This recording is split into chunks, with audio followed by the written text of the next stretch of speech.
Financial freedom is something that almost all people want. What would you say are the first steps to achieving it? You might have said buying a car or a house, which is a good first step. However, under normal circumstances, most people aren't able to purchase a house with cash and thus opt to take out loans from their bank. Historically, it has been difficult for minorities to obtain fair loans or even a loan at all. Today, I will be talking about the role that machine learning plays in perpetuating financial inequality in places closer to home than you might think. Machine learning in finance is biased and racist, which can be seen in Oakland, California as a result of the foreclosure crisis. Wells Fargo and other financial institutions must responsibly develop and use artificial intelligence. Wells Fargo, the city of Oakland, and the minorities residing in Oakland are some of the biggest stakeholders in this issue as it pertains to California. Predatory lending is a form of modern-day redlining that is practiced by financial institutions such as Wells Fargo. Well, what is redlining? Redlining is a practice of denying loans or insurance to people based on factors such as race or ethnicity. Historically, it has affected minorities the most and is one of the causes of the race-wealth gap. It restricted access to housing loans, insurance, and other financial services in especially minority communities, causing disinvestment and a lack of resources in neighborhoods composed mostly of minorities. Although redlining has been outlawed in the Fair Housing Act of 1968, financial institutions such as Wells Fargo still find loopholes in the law to continue these discriminatory practices in the form of predatory lending. Predatory lending refers to the unethical, unfair, or deceptive lending practices that take advantage of borrowers. Predatory lenders often target people that are vulnerable due to financial instability, low income, or a lack of financial literacy. Unsurprisingly, the people that are historically the most financially vulnerable are minorities. It is easy for banks to make a quick buck off of those who can't afford to understand the risk that they are in. In places such as Oakland, these issues are the most prominent due to how diverse the city is. Foreclosures disproportionately affected minorities in Oakland, California. Oakland is a place that is home to flourishing Black and Latino communities. The city itself was hit much harder by home foreclosures than other less diverse cities. Neighborhoods home to the largest populations of non-white residents had the most foreclosures. Neighborhoods like Prescott are composed 67% of non-white residents and had the highest number of foreclosures in the city. Maybe that's not a coincidence. When a city like Oakland is composed of 68% non-white residents according to the United States Census Bureau, it is not hard to see how predatory lending disproportionately affected the city. Due to this, the city of Oakland's local government had to reallocate funds in order to aid its residents in their recovery from the foreclosure crisis. If Wells Fargo's lending practices had been fair and non-discriminatory, the city of Oakland might have been able to use those funds to better the city in other ways. Instead, the city faced large setbacks. AI can perpetuate biases such as racial bias, which is clearly seen in Wells Fargo's lending patterns. Wells Fargo, like many other institutions out there, became interested in AI's potential for automated decision-making. Financial institutions in the early 2000s developed machine learning models to assess the risk, a task that was previously performed manually. Data scientists working in the field of artificial intelligence have a term for data collection: garbage in, garbage out.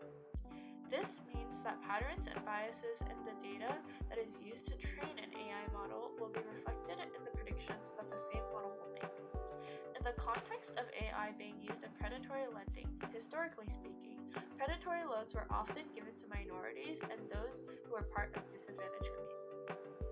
When developing the machine learning models used to assess the risk of certain loans to people, it is unsurprising that the algorithm ignored the high risk of offering loans with predatory terms to minorities.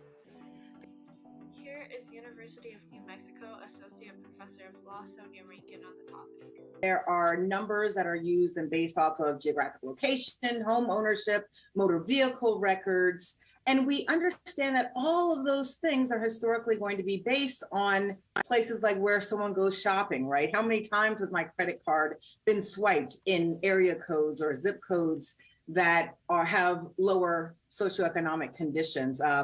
The idea that I can be penalized somehow for looking for discounts on my groceries or on products somehow playing its way into my ability to get a mortgage is really some of the troubling practices that we see. So even though there are some great things that AI can do, automating, just these tasks that can slow down our actuarial persons that have to make these determinations, the problem comes is that when we are in such a quest to speed it up, that it's starting to skim over and gloss over the things that people would look to and spot and know that we have had to set aside a number of legal decisions to ensure that there are not these discriminatory practices going forward.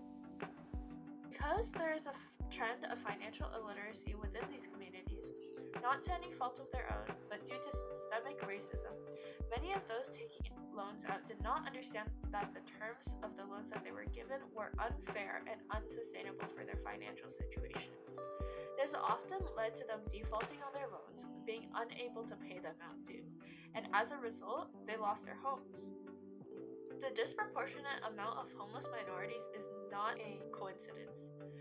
It is a result of systemic racism that has been deeply rooted in our society, as well as financial practices and perpetuated by new technologies. Wells Fargo and other financial institutions did not responsibly employ their AI technology, causing the 2008 financial crisis.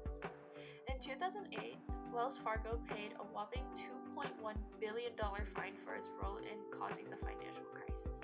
The Department of Justice said that, quote, Wells Fargo sold at least 73,500 loans that had poor underwriting standards to investors. Half of those loans defaulted, resulting in billions of dollars in losses to investors, end quote. Now, those are no small numbers. Why would Wells Fargo give out so many loans that they probably know would eventually be defaulted on? Because they thought they could. Financial institutions had a fancy new technology that included an algorithm that could assess the risk of a loan automatically. The problem was, however, that the risk assessment is a problem more complex than the model at the time could predict. While the model could indeed calculate a number, when someone's financial history was entered into it, no one actually knew what the number meant. So, Wells Fargo and other financial institutions kept giving out high-risk loans to people that couldn't sustain it. It would make them a lot of money fast, and what was the risk? We have a new cutting-edge technology that makes sure we don't cause a financial meltdown. Except it wasn't that cutting edge. Thousands of loans defaulted at once, putting many in debt. As individuals and businesses struggled with debt, consumer spending and business investment declined, leading to a reduced economic activity, job losses, and negative impact on GDP. Financial institutions must responsibly develop their decision-making algorithms to make sure that they are free of bias. So, what does this teach us? That although artificial intelligence is an amazing new technology that could automate tasks that could never be automated before, it can also lead to devastating consequences if relied on too heavily. For any emerging technology, the prototype never functions exactly to the intended purpose. So why did we not have the same standard for artificial intelligence? Why did we allow a technology this new handle decision making that has lasting and profound effects on people's lives? How did we not see that bias in existing data created new statistics that didn't amend these biases, rather perpetuated them? These are some of the questions that should have been asked more when the 2008 financial crisis ensued.